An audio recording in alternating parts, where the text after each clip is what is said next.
অগ্নিকাণ্ডের জেরে পুরো দিন মজুরের বাড়ি। অগ্নিকাণ্ডের জেরে সর্বশান্ত এক দিন মজুরের পরিবার। ঘটনাকে কেন্দ্র করে চাঞ্চল্য ছড়িয়ে পড়ে মালদার মানিকচকের হীরানন্দপুর গ্রাম পঞ্চায়েতের অন্তর্গত রাজকুমার টোলা গ্রাম। অগ্নিকাণ্ডের জেরে সর্বশান্ত দিনমজুর পরিবারটি। বাড়ির মালিক ছাক্কু মাহাতো বর্তমানে ভিন রাজ্যে দিনমজুরের কাজে রয়েছেন। বাড়িতে তার স্ত্রী এবং 2 সন্তান থাকেন। স্থানীয় সূত্রে জানা গিয়েছে, সোমবার রাত আনুমানিক 7টার সময় হঠাৎ করে একটিমাত্র ঘর দাউ দাউ করে জ্বলে ওঠে। অগ্নিকাণ্ডের জেরে ঘরের ভেতর থাকা জামাকাপড়, খাদ্য সামগ্রী, গহনা, নগদ টাকা এবং প্রয়োজনীয় কাগজপত্র আগুনে পুড়ে যায় বলে দাবি স্থানীয়দের।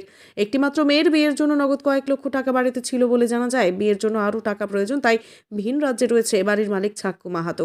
যদিও স্থানীয়দের অনুমান, বৈদ্যুতিক শর্ট সার্কিট থেকে অগ্নিকাণ্ডের ঘটনাটি ঘটেছে। স্থানীয়দের সহযোগিতায় আগুন নিয়ন্ত্রণে আসে। সর্বশান্ত পরিবারটি বর্তমানে সরকারি সাহায্যের দিকেই তাকিয়ে।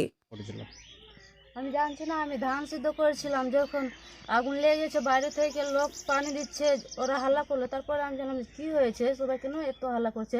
আমি আঙনাতে এসে দেখছি তো আগুন লেগেছে।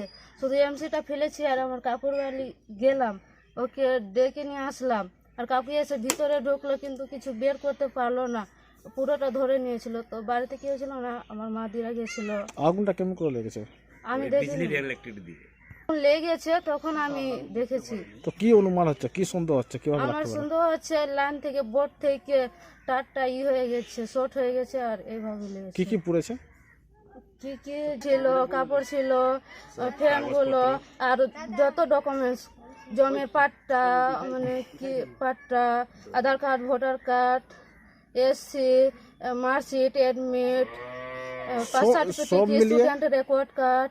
সব মিলিয়ে কত টাকা ক্ষয়ক্ষতি হয়েছে পুড়েছে? মিলিয়ে তো আমি বলতে পারছি না। মা রেখেছিল 3 জায়গায় টাকা ছিল, 3 জায়গায় রাখা ছিল। তবুও কিছু একটা অনুমান তো আছে। 1.5-2 লাখের মতো হবে, আমি জানছি না। আচ্ছা, এখন এখন কি চাইছো বর্তমানে? এই যে পুড়ে গেল, কি চাইছো? সাহায্য চাইছি, আর কি চাইবো, পড়ে গেছে তো।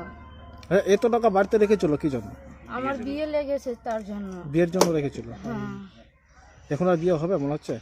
মনে হচ্ছে না, আমি বলতে পারছি না, ওটা তো আমি জানছি না। ঠিক আছে, তোমার নাম?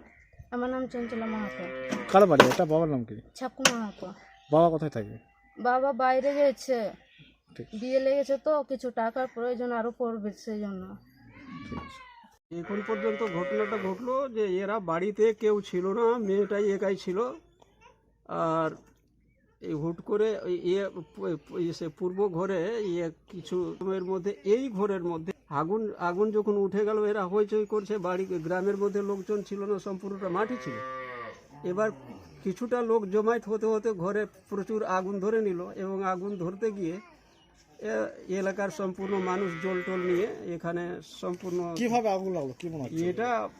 এটা পরে থেকে বোঝা গেল যে ইলেকট্রিক তার কোথাও ফল্ট হয়েছে, এই কারণে এই আগুনটা এইরকম হয়েছে। মানে হঠাৎ এত জোরে আগুন উঠে না। আচ্ছা, ক্ষয়ক্ষতি কত হয়েছে মোটামুটি, কি কি পুড়েছে? ক্ষয়ক্ষতি এদের তো যা শুনতে পেলাম ওর মায়ের মুখ থেকে, আর এদের কাগজপত্র অনুযায়ী তাতে তো আমার আইডিয়া হচ্ছে যে 4 লক্ষ নিচে তো খরচাই হবে না, এত যতগুলো ধ্বংস হয়েছে। কি কি পুড়েছে ঘরের ভিতরে থাকা? ঘরের ভিতরে থাকা গয়না ছিল, টাকা ছিল, এগুলো পুড়ে গিয়েছে। এবার ছিল, গম ছিল, চাউল ছিল, এগুলো পুড়ে গিয়েছে। এদের যা মানে শীতের যে বাসন আছে, মানে বিছানা, কাপড় চোপড়, কম্বল, লেপ, এগুলো সম্পূর্ণ পুড়ে গেল।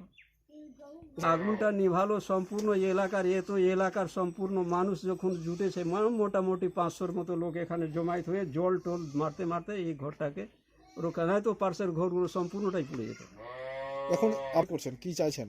দাবি তো আমার এটাই আছে যে এখন এর মেয়েটার সামনে বিয়ে, আর এই অবস্থা হলো, আর এদের খাবারটাও শেষ হয়ে গেল, এবং এতগুলো যে সরঞ্জাম জোগাড় করা, শীতের বাসন কোসন, খাওয়া দাওয়া ইত্যাদি, জামা কাপড়, এগুলো তো সবই তছনাৎ হয়ে গেল। এটা সরকারিভাবে আমি আমার পক্ষ থেকে বলবো যে গরিব মানুষ জেনে একটু সরকারিভাবে সাহায্য দেওয়া হোক। আপনার নাম বলবেন? আমার নাম হচ্ছে জুলি মাহাতো।